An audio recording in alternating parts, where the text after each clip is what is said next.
অদ্ভুত এক প্রেমে পড়ে যাই আমি গত বর্ষায়, যা এলোমেলো করে দেয় আমার বিশ্বাস অবিশ্বাসের দেয়াল। এক অন্যতম সত্যের মুখোমুখি হয়ে আমি জীবনের সেই অন্যতম সত্য ঘটনাটাই আমি আজকে আপনাদেরকে শোনাবো। এটা কোনো নিছক মিথ্যে গল্প নয়, এই একটা গল্প আমার জীবনটাকে এলোমেলো করে দিয়েছে। সেদিন আমি নানা বাড়ি যাওয়ার জন্য রওনা দিয়েছিলাম ঢাকা থেকে। প্রায় 5 বছর পর যাচ্ছি। বাবা মা প্রচুর ব্যস্ত থাকায় তারা আসতে পারেনি। ভার্সিটি বন্ধ, তাই আমি চিন্তা করলাম নানা বাড়ি থেকে ঘুরে আসি। সারপ্রাইজ দিব বলে ফোন করিনি। রাত 11টার সময় স্টেশনে গিয়ে নামলাম। অজপাড়াগাঁয়ের সেই স্টেশনে নেমে দেখি একটা কাক পক্ষীও নেই। দূরে একটা পাখি চিচি করে ডাকছে।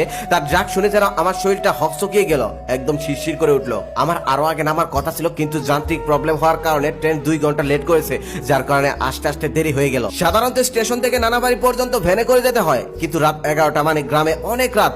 এত রাতে হয়তো ভ্যানওয়ালারা 1 ঘন্টা কমপ্লিট করে ফেলেছে। এই স্টেশনে আমার সাথে আরো একজন লোক নেমেছে, সাদা পাঞ্জাবি পরা, মাথায় টুপি। একা একা খুব ভয় লাগছিল, তাই মনে মনে ভাবলাম লোকটার সাথে পরিচয় হই, আর উনি যদি আমার রাস্তায় যায় তাহলে দুইজন একসাথে চলে যাওয়া যাবে। তারপর লোকটার কাছে গিয়ে সালাম দিলাম, তবে মুখে সালামের জবাব নিল না, জাস্ট মাথা নাড়ালো। তারপর আমি তাকে জিজ্ঞেস করলাম, আঙ্কেল আপনি কোন দিক যাবেন? তারপর সে হাতের ইশারা দিয়ে পশ্চিম দিক দেখিয়ে দিল, তবে আমি তো যাব উত্তর দিক। তখন আমি আরো হতাশ হয়ে গেলাম। লোকটা আমার সাথে কোনো কথাই বললো না। আমি মনে মনে ভাবলাম লোকটা কি আমার সাথে কথা বলতে চাচ্ছে না নাকি বোবা। আমার মনে মনে ভাবলাম বোবা থাকলে তো কানেও শুনতো না, উনি তো আমার কথা শুনেছেন। যাই হোক, কিছু আর করার নেই, আজকে আমাকে একাই যেতে হবে। কিন্তু যখন ভাবছিলাম রাতের বেলা 5 কিলোমিটার রাস্তা আমাকে একা একা যেতে হবে, তখন আমার শরীর ঘেমে যাচ্ছিল।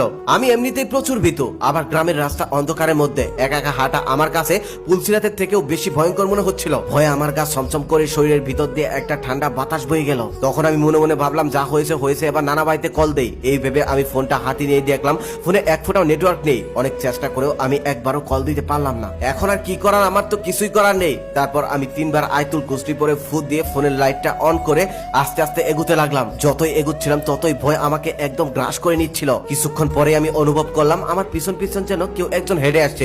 ভয় আমাকে আরো আঁকড়ে ধরছিল। অতীতে যতবারই গল্প পড়েছিলাম ততবারই এই লাইনটা দেখেছিলাম, রাতের বেলা পিছন পিছন কেউ একজন হাঁটার মতো। আমি আগে ভাবতাম লেখকদের আর কোনো খেয়ে কাজ নেই, এই লাইনটা প্রত্যেকটা গল্পের মধ্যে দিতেই হবে। তবে আজ বুঝতে পারছি যখন আমার সাথে এমনটা ঘটছে, মনে হচ্ছে সত্যি আমার পিছনে কেউ একজন হেঁটে হেঁটে আসছে। একদম স্পষ্ট কারো হেঁটে চলার শব্দ আমি অনুভব করছিলাম। আগে শুনেছিলাম এরকম পরিস্থিতিতে পড়ে গেলে কোনোভাবেই পিছন দিকে তাকাতে হয় না, পিছনে ভূত পেতনি যাই থাকুক না কেন সামনের দিকে আগাতে হয়। পিছন দিকে তাকালে ক্ষতি হওয়ার সম্ভাবনা থাকে। আমি এটা ভেবে শুধু সামনের দিকে আগাচ্ছিলাম। মনে হচ্ছিল এখনই একটা দৌড় দেই, তবে দৌড় দেওয়ার মতো শক্তি আমার শরীরে ছিল না। কিন্তু আমি যতই জোরে হাঁটার চেষ্টা করছিলাম ততই আমার পিছনের শব্দটা আরো জোরে অনুভব করতে লাগলাম। আবার পরক্ষণে মনে মনে ভাবলাম ওই পাঞ্জাবিওয়ালা লোকটা না তো, ওই লোকটা তো ভেবে বসলো না আমি ভয় পাই, তাই আমাকে ভয় দেখানোর জন্য এমনটা করছে। তারপর আমি না পেরে একবার তাকিয়ে ফেললাম, কিন্তু তাকিয়ে দেখলাম আমার পিছনে কিছুই নেই, একদম শূন্য। আবার যখন সামনের দিকে ঘুরে হাঁটতে লাগলাম, ঠিক তখনই আবারও পায়ের শব্দ অনুভব করতে লাগলাম। কিছু দূর যাওয়ার পর একটা গন্ধ অনুভব করলাম, গন্ধটা একদম আমার নাকের ভিতরে ঢুকে গেল। অনুভব করতে লাগলাম, কিছু দূর যাওয়ার পর একটা গন্ধ অনুভব করলাম, গন্ধটা একদম আমার নাকের ভিতরে ঢুকে গেল। গন্ধটা এমন ছিল মিষ্টি জর্দা দিয়ে পান খেলে যেমন গন্ধ হয়, ঠিক তেমনই গন্ধটা একদম কড়া ভাবে আমার নাকের ভিতরে প্রবেশ করছিল। আমি তখন আর কিছু বুঝে উঠতে না পেরে দিলাম এক দৌড়। দৌড়াচ্ছিলাম আর মনে মনে মৃত্যুর জন্য প্রস্তুতি নিচ্ছিলাম, আর নিজেকে গালি দিচ্ছিলাম ফোন না করে আসার জন্য। ফোন করে আসলেই তো নানা বাড়ি থেকে কেউ একজন এসে আমার জন্য অপেক্ষা করতে স্টেশনে। আমি দৌড়াচ্ছি তো দৌড়াচ্ছি, তবে তখনও সেই অদৃশ্য মানবের পায়ের শব্দ আমার কানে আসছিল। তারপরেও দৌড়াচ্ছিলাম এটা ভেবে যে এটা আমার জীবন মরণের ব্যাপার, কোনোভাবে আজকে ধরা দেওয়া যাবে না। তবে সেই কাঁধের ব্যাগটার জন্য বেশিক্ষণ দৌড়াতে পারলাম না, ক্লান্ত হয়ে সেখানেই পড়ে গেলাম। তখন আমি মনে মনে ভাবছিলাম এই যাত্রাই হয়তো আমার শেষ যাত্রা। মৃত্যুর ভয় আমাকে গ্রাস করে নিচ্ছিল, ওদিকে আমি একদম অচেতন হয়ে যাচ্ছিলাম, নিজেকে কোনোভাবে ধরে রাখতে পারছিলাম না। এক মুহূর্তের জন্য বাবা মায়ের ছবি ভেসে উঠলো মনের আয়নায়। ভার্সিটির সেই শাইলার কথা মনে পড়ছিল। মনে মনে ভাবছিলাম শাইলাকে আর কোনোদিন বিরক্ত করবো না, আর কখনোই তার পিছন পিছন ঘুরবো না, আজ থেকে তুমিও মুক্তি পেয়ে গেলে। ঠিক তখনই আমার ঘাড়ে একটা ছোঁয়া অনুভব করলাম, একটা শীতল ঠান্ডা ছোঁয়া। ঘাড়ে হাত দিয়ে দেখলাম এটা বৃষ্টির পানি। তখন কিছুটা প্রাণ ফিরে পেলাম। ঠিক তখনই একটা বাড়ি থেকে একটা আওয়াজ শুনতে পেলাম, একটা মেয়ের হাসির আওয়াজ। তখন আমি মনে মনে ভাবলাম আশেপাশে বাড়ি আছে। তারপর আমি উঠে দাঁড়ালাম, দূর থেকে দেখলাম একটা বাড়িতে আলো জ্বলছে। দৌড়ে আমি সেই বাড়িতে চলে গেলাম। সেই বাড়িতে যাওয়ার পর দরজায় গিয়ে এত ডাকাডাকি করলাম, তবে দরজা খুললো না। খুলবেই কি করে, গ্রামের বাড়ি, রাতের বেলাতে আবার ডাকাতের ভয় থাকে। তখন আমি কোনো উপায় না পেয়ে সেই ঘরের সামনেই বসে পড়লাম। ঠিক তখনই খেয়াল করলাম যে ঘরের সামনে একটা কবর। কবর দেখে আমি আবারও ভয় পেলাম, তবে এখন এতটা ভয় পেলাম না আমি আগে কবর দেখে যতটা ভয় পেতাম।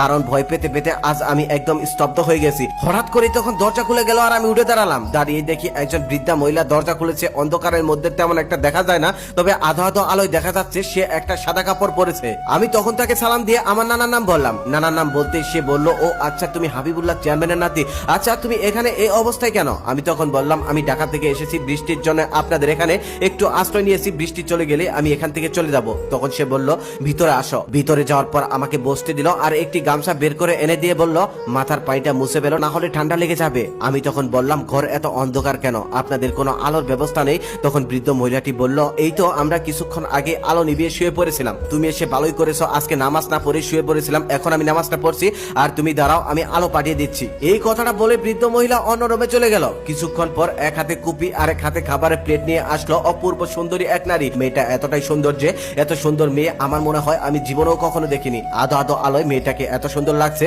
মনে হয় আসমান থেকে সাক্ষাৎ পুরি নেমে আসছে আমার সামনে। ঢিলে ডালা পাতলা একটা জামা পরা আর অপরূপ সুন্দরী দেখেই মনে হচ্ছে যৌবন ঢেলে পড়ছে তার সামনে। এসে আমার দিকে ঢেপ ঢেপ করে তাকিয়ে রইলো। আমিও লাজ শরম ভুলে গিয়ে তার দিকে অবাক দৃষ্টিতে তাকিয়ে রইলাম। মেয়েটি তখন মুচকি একটি হাসি দিয়ে বলল, উনি আমার দাদি নামাজ পড়তে গেছে, তাই আমি খাবার নিয়ে আসলাম, আপনি নিঃসংকোচে খেয়ে নিন। আপনি ঢাকা থেকে এসেছেন, হয়তো আপনার অনেক ক্ষুধা পেয়েছে। আপনার নানা বাড়ি আমিও চিনি, এখান থেকে মোটামুটি ভালোই দূর। আমি স্থানীয় একটা কলেজে পড়ি, আমার মা নেই, ছোটবেলাতেই মারা গেছে। আপনি যেই কবরটা থেকে ভয় পেয়েছেন ওটাই হলো আমার মায়ের কবর। বাবা ঢাকাতে একটা ছোট্ট চাকরি করে, যার কারণে ঢাকাতে যেতে পারি না, তবে আমার ঢাকাতে যাওয়ার খুব ইচ্ছে। আমার বাবা যদি বড় চাকরি করতো তাহলে আমাদেরকেও ঢাকা নিয়ে যেতেন, আমাকে আর দাদিকে ঢাকাতেই রাখতেন। তারপর আবার মুচকি এসে বললেন, আমি শুধু শুধুই ভকভক করছি তাই না? আমার বকবক না শুনে আপনি খেয়ে নিন। আমি তখন বললাম, সমস্যা নেই, আপনি বলে যান। সত্যি বলতে ভেতরে ভেতরে আমি অবাক হয়েছি, মেয়েটা এত হরহর করে কথাই বা বলছে কেন? আবার আমি যে বাইরে কবর দেখে ভয় পেয়েছি এটা আবার সে কেমনে জানলো? তারপর আবার মনে মনে ভাবলাম, গ্রামের মেয়ে তো বুদ্ধিমতী, হয়তো আমার মুখ দেখে অনেক কিছু বুঝে ফেলেছে। আমি আজ পর্যন্ত গ্রামে এত মিশুক আর কিউট মেয়ে কখনোই দেখিনি। ও কি রঙের কাপড় পরেছে সেটা তো বলা হয়নি, আকাশি নীল রঙের একটি জামা যেটাতে অদ্ভুত সুন্দর লাগছে তাকে, মনে হচ্ছে একদম সাক্ষাৎ পরি। মেয়েটাকে অল্প কিছুক্ষণের মধ্যে আমার ভীষণ ভালো লেগে গেল। খাওয়া শেষ করে আমি জানালার পাশে গিয়ে দাঁড়িয়ে দেখলাম তুমুল বৃষ্টি হচ্ছে, বৃষ্টি থামার কোনো নামই নেই। ঠিক সেই সময় মেয়েটা আমার পাশে গিয়ে দাঁড়িয়ে বলল, আল্লাহ কত সুন্দর বৃষ্টি, এই বৃষ্টিতে ভিজলে কতই না মজা হতো, কিন্তু ভিজলে যে ঠান্ডা লেগে যায়, আর দাদিও যে বকা দিবে তাই তো ভিজে যাবে না। আমি তখন মনে মনে ভাবতে লাগলাম, কত সাধারণ একটা মেয়ে, মুখে যা আসে তাই বলে দেয়, মুখে কোনো কিছু আটকায় না। ঠিক তখনই মেয়েটার দাদি এসে বলল, আজকে তুমি থেকে যাও, আজকে বৃষ্টি থামবে না। আমি তখন বললাম, না বৃষ্টি থেমে যাবে, আর কিছুক্ষণ পরে আমি চলে যাব। তখন সে আমাকে বলল, তুমি আমার থেকে বেশি বুঝো না, এটা আষাঢ়ের বৃষ্টি, এত সহজে থামবে না। একটা জিনিস ভেবে আমি অবাক হচ্ছিলাম, আমি তাকে দাদি বলছিলাম অথচ তিনি আমাকে বাবা বলছিলেন। আমি বুঝতে পারছিলাম না তিনি কি খেয়াল করতে পারছে না নাকি। আমি মনে মনে ভাবলাম হয়তো বয়স হয়ে গেছে তাই খেয়াল করতে পারছে না, হয়তো তার আমার সমবয়সী কোনো ছেলে আছে। তারপর সে আমাকে বলল, ওই পাশের রুমটাতে তুমি দেখে যাও, ওটা আমার ছেলের রুম, ছেলে ঢাকাতে থাকে, ঢাকা থেকে আসলে ওই রুমেই থাকে। আমি যদিও উপরে উপরে না বলছি, তবে ভিতরে ভিতরে আমারও থেকে যাওয়ার ইচ্ছা, কারণ তার নাতিকে যে আমার ভালো লেগে গেছে, আমি যে তাকে ভালোবেসে ফেলেছি। মনে মনে ভাবতে লাগলাম, আজকের এই বৃষ্টিতে যদি আমি তার সাথে ভিজতে পারতাম। অবশেষে সেই সুযোগটাও এসে গেল।